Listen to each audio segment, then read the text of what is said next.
ఏదైనా కూడా ఎట్లా ఉంటుందంటే మనం చేయకుండా ఈ పిల్లలంతా చెడిపోతున్నారు, సినిమాలకు అలవాటు అయిపోయింది, దీని దగ్గర అది తప్ప మీరు మంచి చేయండి, ఉండాలి. ఏదో 20-25% అట్లా ఉండొచ్చు ఇంట్రెస్ట్, కానీ మనం వాళ్ళ నిజం ఇవాళ రేపు చిన్న పిల్లలు ఇప్పుడు మీరు టీవీలలో చూస్తుంటాం కదా, సరిగా బాలం ఎంత బాగా పడుతుందంటే ఎంత టాలెంట్ ఉంది వాళ్ళ లోపట. It is all we have to encourage మనకు. అందుకరికే నాకేమనిపిస్తుంది అంటే ఇప్పుడు ఇది ఉన్నది మా వాళ్ళు, నేను మొన్న ఆశ్చర్యపోయినా చూసి 90,000 రెంట్ అన్నారు. నేనన్నా 90,000 రెంట్ తోటి మనం ఏంటి, మనం ఎవరినైనా ఎంకరేజ్ చేయాలి. కానీ నేను ఇన్ నథింగ్ డూయింగ్ ఇప్పుడు ఇదివరకు నేను డైరెక్టర్ కల్చర్ ఉన్నప్పుడు రవీంద్ర భారతిలో ప్రతి శుక్రవారం ఎవరినో ఎంకరేజ్ ఫ్రీగా ఇస్తాం, మీరు రండి డాన్స్ చేసుకోండి, పాటలు పాడుకోండి, మ్యూజిక్, నాట్ క్లబ్ డాన్సెస్, ఇవన్నీ నేను ఎంకరేజ్ చేసేది.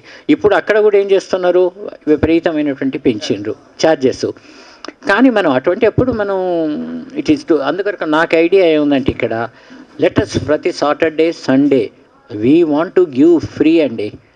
Let them come, let them, మాకు కావాల్సింది ఏంటంటే ఒక rotation, we want to do it. ఇక మొదలు పెడదామని. ఇప్పుడు ఏదో మన చేతిలో ఉందని రోజులు, మళ్ళీ మనం అయిన తర్వాత ఏమవుతుందో బాగుందని తెలుసు, కానీ చెబుతుంది మేము we want to encourage definitely. ఇప్పుడు ఎట్లనంటే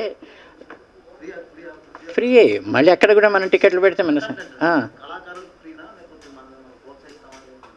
కాదండి. ఇప్పుడు మీరు కళాకారులు ఉన్నారు, వాళ్ళు వచ్చి వాళ్ళు చేసుకొని మేము ఇస్తాం అన్నమాట. ఇవాళ మీరు డాన్స్ ప్రోగ్రామ్ పెట్టుకోండి, మీకు వచ్చే వాళ్ళు ఆడియన్స్ ఎట్లయినా 40 రూపీస్ టికెట్ కొంటుండ్రు కదా.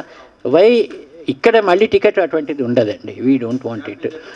Free with furniture, with sound system, everything. ఇక్కడ కళాకారులు అంటే దేర్ ఆర్ 2 టైప్స్ అండి.